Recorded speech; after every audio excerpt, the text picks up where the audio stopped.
Good morning, viewers, and welcome to Jack Podcasts. And today, in this podcast, we have guests who have been supporting the Shared Future project, which is being implemented in Kenya, Cameroon, and Egypt. So I'll give a platform to my guests in the studio to introduce themselves. Thank you for this opportunity. My name is Petra Hofland. I work for Kerk in Actie, the Netherlands. Kerk in Actie means Church in Action. We are part of the Protestant Church in the Netherlands, and I'm the program officer for Kenya. My name is Heleen van der Beek. I'm the regional director for Cordaid in East and Southern Africa. I work with the team in Kenya very closely. I myself am based in Kampala, Uganda. Thank you very much. And I may start with my first question, and this will be to you. Why Shared Future projects? The Shared Futures program was developed by Kerk in Actie as from 2016 because we recognize that a lot of religious tension is not so much about religions, it's really about poverty. That's one of the root causes for interreligious tensions, and that's why we developed a program that combines these two pillars. So we are really integrating economic empowerment with interreligious dialogue, and that's what we see as really valuable in fighting extremism and radicalization and promoting peaceful coexistence between people of different faiths. Okay, to my second question. So far in Kenya, the project has been running for a period of 1 year, and according to the reports that Jack has been remitting to you, what can be your comment on that? Well, actually, we've been implementing for a bit longer because we started here in 2019, which was the first phase. We called that a pilot phase to really test what was a good approach here in Kenya. And now the second phase has started indeed 1 year ago. So we are building on the experiences from the first phase. And the current phase now really shows that in the communities, the youth are more aware of how they can make their own choices, healthy choices for them and their communities. So what we see is youth that have been trained. They abstain from drugs, from alcohol, and they choose to have productive lives. Do you think there is need of you expanding the project for long, that you feel its impact on the community? Yes, we really believe it's a long-term process. This is not something that you can tackle in a 3-year period. So we are looking at a long-term process, long-term support to really sensitize people on how you can live together without tensions, because that's what it's all about, and to provide opportunities for a good future for young people here in the coastal areas. Now, what do you think can be done to improve on the project? Well, what we're looking at is really also to involve knowledge institutes, because we see that the program is implemented at the grassroots level, but of course you cannot just intervene at grassroots level. You also need to look at policies that are in place and narratives, really. Narratives around interreligious tensions, around violent extremism, and you need evidence. So that's why the Shared Futures program is an evidence-based program. There's an extensive research program attached to it. So that we can really combine the grassroots level with the national level, regional levels. And we're looking at how we can really involve the knowledge institutes in bringing that evidence to different levels.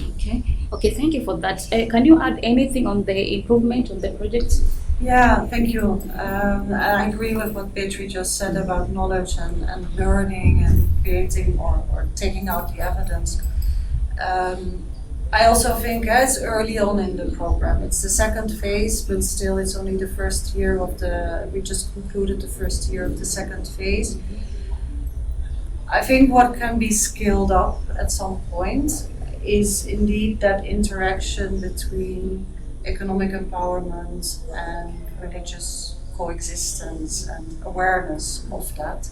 And what I like about it is how the different organizations really complement each other in each working on a component of that program. Because I strongly believe that human life is not unidimensional. It has different dimensions that you need to treat as well from all the different sides to be able to really improve living conditions and well-being for youth.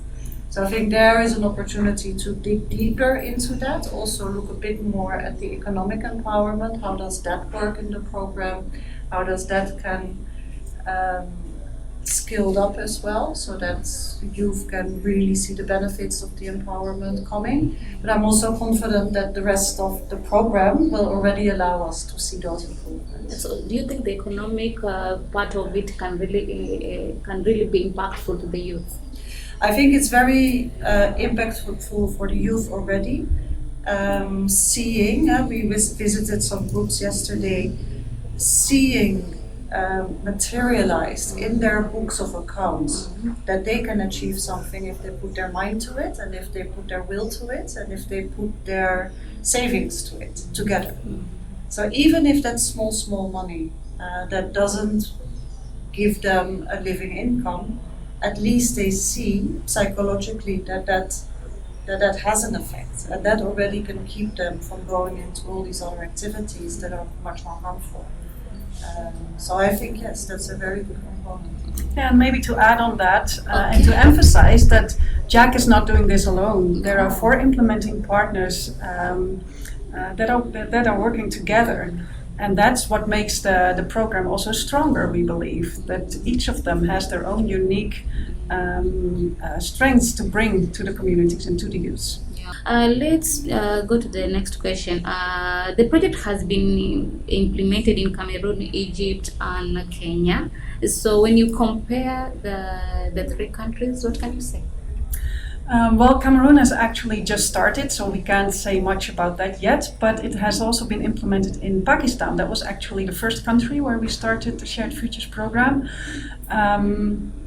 What we see is that all the programs are implemented under the same umbrella of that idea of combining economic empowerment and interreligious peaceful coexistence, yet all the contexts require a different approach.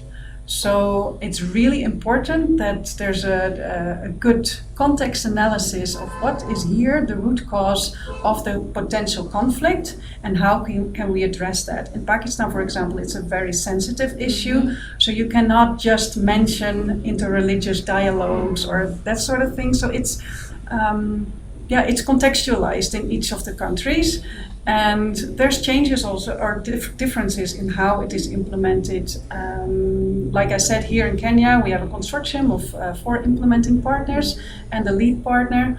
But in Pakistan, there's 2 partners that work in separate regions. So, the approach differs. But what we do see is that from all the evidence that we gathered, that it is impactful to combine the 2 pillars that I already mentioned. So you're saying that the approach is different because each country has got its challenges, huh? Yes, definitely, yes. Yeah, I think we are coming to the end of this Jack podcast today, but before we end, maybe I'll give you a platform to give your last comment, and I give her, you give her last comment before we end. What's your last comment on the whole project? Well, first, I'm very honored to be here and to meet with all of the JAC staff and the other organization staff, and to meet with the young people and to really see how the program impacts. So I'm confident that the partners here will also continue to do their good work and to expand also, because now we are working with 3,000 youth, but there's a lot more youth in these areas that could benefit from such a program. So I'm hopeful that we will continue, that we will have more impact on more young people. Maybe, do you have a target of the youth maybe you are targeting to reach in this project? Like I said, now it's 3,000, but depending also of the available resources, I cannot really say a number. Okay. And what's your last comment before we end our JAC podcast today? I would really say thank you and kudos to the JAC staff, but also to the staff of the other implementing organizations, as well as to all the youth groups that are involved in this project. I'm really impressed by the humor that is being used in implementation and the good relations. So I would say keep that up. It's what we need also to make projects successful. No. Okay, viewers, thank you. I think we are coming to the end of this Jack podcast. I was your host, Amina Faki. Until next time, bye bye.